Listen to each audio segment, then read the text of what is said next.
ایاما معدودات، گنے ہوئے چند دنوں میں۔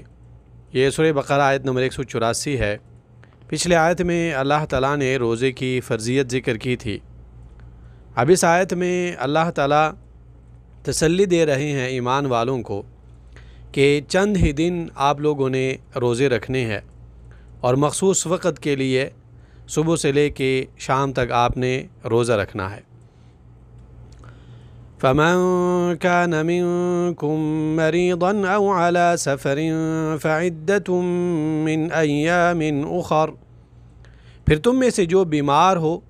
یا کسی سفر پر ہو تو دوسرے دنوں سے گنتی پوری کرنا ہے۔ اس آیت میں، اس جملے میں اللہ نے ایک اور حکم ذکر کیا ہے کہ اگر ایک انسان سفر پر ہو یا بیمار ہو اور روزے رکھنے کی طاقت نہ رکھتا ہو تو وہ روزہ افطار کر سکتا ہے، اور جتنے دن اس نے روزے افطار کیے ہوں گے ان کے بدلے اسے اور دنوں کے روزے رکھنے ہوں گے۔ اگر 4 دن سفر میں رہا ہے اور روزہ 4 دن نہیں رکھا، 4 روزے نہیں رکھے، تو سفر ختم ہونے کے بعد 4 روزے ان 4 کے بدلے رکھ لے۔ وَعَلَى الَّذِينَ يُطِيقُونَهُ فِدْيَةٌ طَعَامُ مِسْكِينٍ، اور جو لوگ اس کی طاقت رکھتے ہو ان پر فدیہ ایک مسکین کا کھانا ہے۔ اس جملے میں اللہ تعالیٰ نے ایک اور حکم ذکر کیا ہے کہ اسلام کے ابتداء میں روزہ رکھنے کی بھی اجازت تھی، اور اگر ایک انسان روزہ نہیں رکھنا چاہتا تھا اس کے بدلے فدیہ بھی دے سکتا تھا، ایک مسکین کو کھانا دینا۔ لیکن اللہ تعالیٰ نے روزے کی مزید فضیلت ذکر کرتے ہوئے فرمایا ہے فَمَن تَطَوَّعَ خَيْرًا فَهُوَ خَيْرٌ لَهُ وَأَن تَصُومُوا خَيْرٌ لَكُمْ إِن كُنتُمْ تَعْلَمُونَ، پھر جو شخص خوشی سے کوئی نیکی کرے تو وہ اس کے لیے بہتر ہے، اور یہ کہ تم روزہ رکھو تمہارے لیے بہتر ہے اگر تم جانتے ہو۔ تو اس آیت میں اللہ تعالیٰ نے ایک تو یہ حکم ذکر کیا ہے کہ وہ انسان جو بیمار ہے روزہ افطار کر سکتا ہے رمضان کے مہینے میں، اور وہ انسان جو سفر کی حالت میں ہے وہ بھی روزہ افطار کر سکتا ہے سفر کی حالت میں۔ اور اس بارے میں بہت سارے احادیث موجود ہے، صحابہ کرام سے وارد ہے کہ بعض صحابہ کرام سفر کی حالت میں روزہ رکھتے تھے اور بعض صحابہ کرام نہیں رکھتے تھے۔ پھر اللہ تعالیٰ نے قضاء کا حکم ذکر کیا ہے کہ اگر بیماری کی وجہ سے کوئی روزے رہ جائے یا سفر کی وجہ سے روزے رہ جائے تو ان کے بدلے انسان بعد میں قضا لا کر ان روزوں کو پورا کر سکتا ہے۔ رہی بات فدیہ والی، تو فدیے کا حکم صرف ان لوگوں کے لیے ہے جو زیادہ بڑھاپے کی وجہ سے روزے نہ رکھ پائے، ایک ان لوگوں کے لیے ہے، اور دوسرے نمبر پہ وہ لوگ جو دائمی بیمار ہے۔ اور اس بارے میں حدیث ہے کہ عبداللہ بن عباس رضی اللہ عنہما نے اس آیت کی تفسیر کے بارے میں وَعَلَى الَّذِينَ يُطِيقُونَهُ فِدْيَةٌ طَعَامُ مِسْكِينٍ، اس کے بارے میں فرمایا کہ اب یہ حکم بڑے عمر کے مرد اور عورت کے بارے میں ہے جو روزہ رکھنے کی استطاعت نہیں رکھتے، اور دائمی بیمار بھی اس میں شامل ہے۔ شہر رمضان الذی انزل فیہ القرآن ھدی للناس وبینات من الھدی والفرقان، رمضان کا مہینہ وہ ہے جس میں قرآن اتارا گیا جو لوگوں کے لیے سراسر ہدایت اور ہدایت کی اور حق اور باطل میں فرق کرنے کی واضح دلیلیں ہیں۔ سورہ بقرہ آیت نمبر 185 ہے۔ سب سے پہلے اس آیت میں اللہ تعالیٰ نے قرآن کریم کی نزول کے بارے میں بتلایا ہے کہ قرآن کریم کو اللہ تعالیٰ نے رمضان کے مہینے میں نازل کرنا شروع کیا ہے۔ تو قرآن کریم کا نزول رمضان کے مہینے میں، اور سورہ دخان میں اللہ تعالیٰ فرماتے ہیں کہ قرآن کریم کے نزول کا جو سلسلہ ہے یہ لیلۃ القدر سے شروع ہوا، اور اس کے بعد پھر 23 سالوں میں تھوڑا تھوڑا کر کے قرآن کریم نازل ہوتا رہا۔ اور پھر اللہ تعالیٰ نے قرآن کریم کی صفات ذکر کی ہیں کہ ایک ایسی کتاب ہے کہ ہدی للناس ہے، اس کتاب میں لوگوں کے لیے ہدایت ہے اور اس میں ہدایت کی واضح دلائل ہے۔ اگر ایک انسان صدق دل سے یہ قرآن پڑھے تو یقیناً وہ سیدھا راستہ اور ہدایت کا راستہ پا لیتا ہے۔ اور اسی بات کی مزید وضاحت اللہ تعالیٰ نے سورہ انعام 157 میں کی ہے۔ اللہ تعالیٰ فرماتے ہیں کہ پس بے شک تمہارے پاس تمہارے رب کی طرف سے ایک روشن دلیل اور ہدایت اور رحمت آ چکی ہے، پھر اس سے زیادہ ظالم کون ہے جو اللہ کی آیات کو جھٹلائے اور ان سے کنارہ کرے۔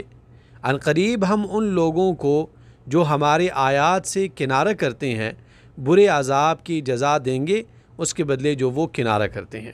تو اللہ تعالیٰ فرماتے ہیں کہ قرآن کریم ہدایت والی کتاب ہے، والفرقان، اور ایک ایسی کتاب ہے کہ حق اور باطل اور اہل حق اور اہل باطل